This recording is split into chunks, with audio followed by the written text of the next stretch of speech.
हे दोस्तों, आपका स्वागत है ऑप्टिमिज्म एजुकेटर में। हमने पिछली क्लास में पढ़ा था टाइप्स ऑफ कंप्यूटर और कंपोनेंट्स ऑफ कंप्यूटर को। आज हम बात करेंगे कंप्यूटर का इतिहास, हिस्ट्री ऑफ कंप्यूटर और कंप्यूटर की जनरेशन यानी जनरेशन ऑफ कंप्यूटर के बारे में। तो चलिए कॉपी और पेन उठाइए और हमारे इस मजेदार सफर पर साथ में चलिए। सबसे पहले चलते हैं प्राचीन समय में। पहला कंप्यूटर डिवाइस कौन सा था?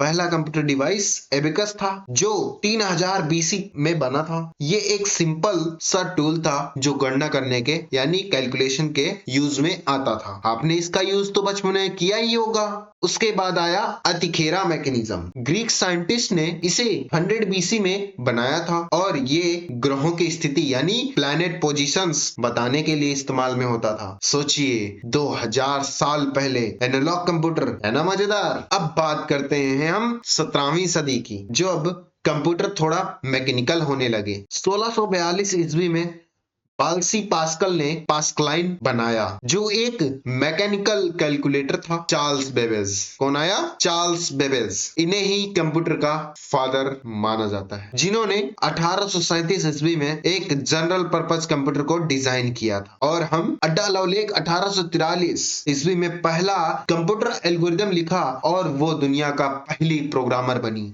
अब बात करते हैं जनरेशन ऑफ कंप्यूटर यानी कंप्यूटर के पीढ़ियों की। The generation of computer refers to distinct phases in the history of computing, each marked by advancement in technology that significantly improved the design capability and performance of computers. These phases reflect changes in hardware, the physical components of computer, software, the programs and applications, and overall functionality what the computer can do.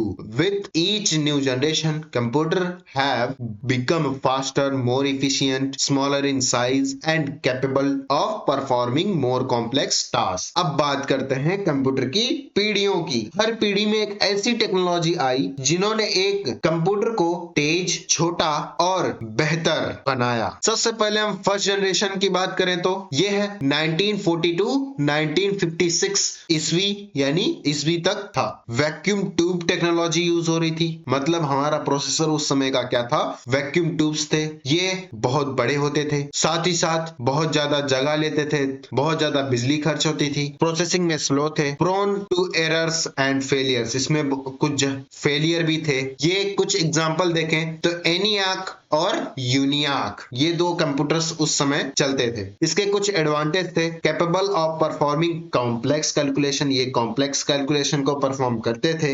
Mark the beginning of computer, यह computer की शुरुआत थी। अब हम इसके कुछ cons यानी disadvantage की बात करें तो एक्सट्रीमली लार्ज एंड एक्सपेंसिव, ये बहुत ही ज्यादा बड़े थे और साथ ही साथ बहुत एक्सपेंसिव भी थे। High maintenance due to frequent breakdowns, यह बहुत मेंटेनेंस चार्ज लेते थे, बहुत ज्यादा खर्च होता था इसको रखने में। यह पूरे रूम में एक कंप्यूटर आते थे, बहुत बड़े थे। ये सारी चीजें हमारी फर्स्ट जनरेशन में होती थी। नेक्स्ट हम बात करें सेकेंड जनरेशन ऑफ कंप्यूटर्स की तो यह 1956 से 1963 ईस्वी तक चला। इसमें टेक्नोलॉजी हुई थी ट्रांजिस्टर। क्या था? ट्रांजिस्टर्स। ये आपको दिखाई दे रहे हैं छोटे छोटे, ये थे ट्रांजिस्टर्स जिसका यूज हम करते थे उस समय। इसका use commercial data processing, scientific applications and business task के लिए यूज में आते थे। ये smaller and more reliable then the first generation computer. यह फर्स्ट जनरेशन कंप्यूटर से छोटे थे। यहाँ पे आप देख सकते हो फर्स्ट जनरेशन ऑफ कंप्यूटर से छोटे थे। Faster processing speed and earlier models, ये बहुत ही फास्टर थे उससे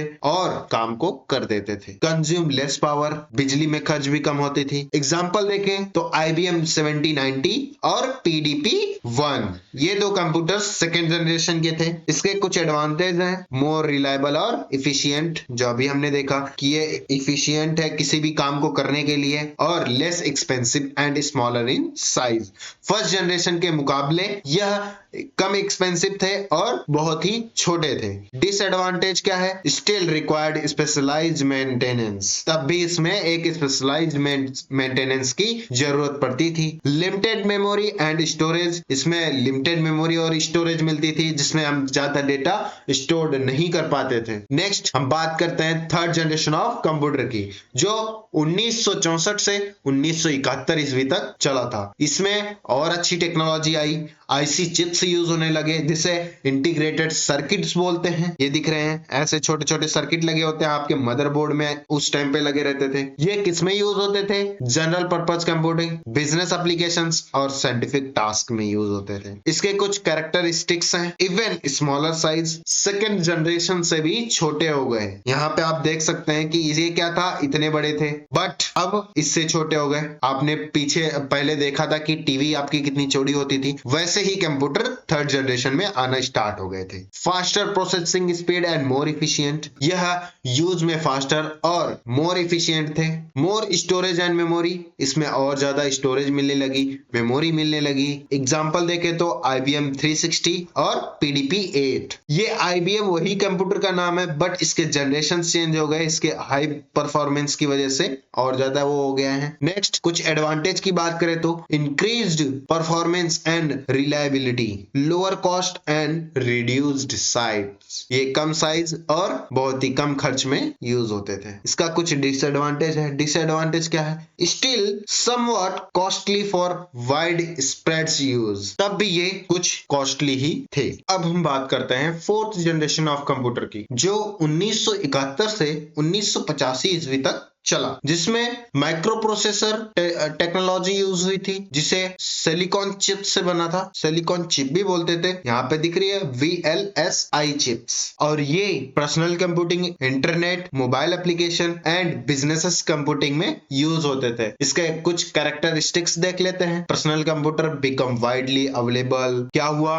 पर्सनल कंप्यूटर्स बहुत ज्यादा अवेलेबल हो गए, जैसे अभी लैपटॉप, कंप्यूटर, डेस्कटॉप, ये सारे अवेलेबल हो गए। High performance speed, multitasking capability, इसकी हाई परफॉर्मेंस स्पीड यानी बहुत ज्यादा स्पीड में चलने लगे और कई सारे काम को एक साथ करने लगे। Smaller more than portable devices, smaller more portable devices, बहुत इतने छोटे हुए कि हम इसे कहीं भी ले जा सकते हैं। एग्जाम्पल IBM PC, एप्पल और स्मार्टफोन्स, ये सब क्या है? कंप्यूटर है फोर्थ जनरेशन के। नेक्स्ट कुछ एडवांटेज देखते हैं। फास्टर एंड मोर इफिशिएंट, ये क्या थे? बहुत ही तेज और बहुत ही चलाने में यानी यूज करने में इजी थे। वाइड एक्सेसिबिलिटी एंड अफोर्डेबिलिटी, ये एक्सेस भी मिलता था इसमें और साथ ही साथ इसको हम अफोर्ड भी कर सकते हैं बहुत ही मिनिमम प्राइस में। कुछ डिसएडवांटेज जैसे ओवर रिलायंस ऑन टेक्नोलॉजी, ये कुछ ज्यादा ही टेक्नोलॉजी में आगे बढ़ गए। Issue like data security and privacy concern, data की सिक्योरिटी और प्राइवेसी नाम की कोई चीज उतनी नहीं रहने लगी। डेटा को लेकर के हमें बहुत ज्यादा सिक्योरिटी रखनी पड़ी। नेक्स्ट हम बात करते हैं फिफ्थ जनरेशन ऑफ कंप्यूटर्स की, जो इस समय यानी 1985 से इस समय तक चल रहा है अभी भी। इसमें कौन सी टेक्नोलॉजी यूज हुई? AI, आर्टिफिशियल इंटेलिजेंस और क्वांटम कंप्यूटिंग चिप्स यानी ULSI चिप्स यूज होने लग गई। इसे machine learning, robotics, big data analytics, virtual reality, autonomous vehicles, इन सब में आगे चल के यूज होगा। और characteristics AI integration for more faster decision making, ये क्या है? AI इंटीग्रेशन से आने की वजह से बहुत ही ज्यादा फास्ट होने लग गया, जो काम आपको नहीं आता सेकेंडों में करके देगा। Use neural language processing and advance algorithm, बहुत ही एडवांस एल्गोरिदम्स आ गए। Quantum computing for solving complex problem, बहुत ही ज्यादा कॉम्प्लेक्स प्रॉब्लम को आसानी से सेकेंडों में सॉल्व कर देता था। Example IBM quantum computer, Google's AI। Next advantage potential to revolutions many field, automation and enhance decision making, जो भी चीज आपको नहीं समझ में आए ये डिसीजन मेकिंग के भी यूज में आता है। अब जो AI आ चुका है जिससे आप कुछ भी पूछोगे वो डायरेक्टली आपको आंसर करता है। नेक्स्ट कुछ डिसएडवांटेज इसका भी है। ये क्या है? High cost of development, ethical concern regarding AI। तो दोस्तों ये था कंप्यूटर का इतिहास और उसके जनरेशन का सफर। एबकस से क्वांटम कंप्यूटर तक टेक्नोलॉजी कितनी तरक्की कर ली है। आपको क्या लगता है कंप्यूटर का भविष्य कैसा होगा? कमेंट्स में जरूर बताएं। और हाँ, वीडियो को लाइक करना, चैनल को सब्सक्राइब करना और बेल आइकन को दबाना मत भूलिएगा। Thank you for watching. मिलते हैं अगले वीडियो में, तब तक के लिए खुश रहिए, सीखते रहिए।